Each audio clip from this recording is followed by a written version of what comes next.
Здравствуйте. Закончился ремонт по адресу Полевая, 105, корпус 1. Это наша заказчица. Давайте послушаем, что она думает о нашем ремонте. Здравствуйте. С первой региональной строительной компанией я познакомилась по интернету.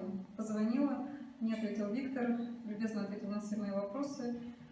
И мы заключили договор, он взял подряд на эту квартиру. Все работы сделаны качественно и в срок. Мне очень понравился результат. Все ребята очень грамотные, мастера своего дела. На все мои вопросы в любое время отвечали. Дело в том, что я еще иногородняя. Ребята сами закупали материал, сами его поднимали. Советовались по телефону. Ну, конечно, отчитывались по чекам. Все очень добросовестные, доброжелательные и грамотные ребята. Я очень довольна. Спасибо им. Спасибо большое.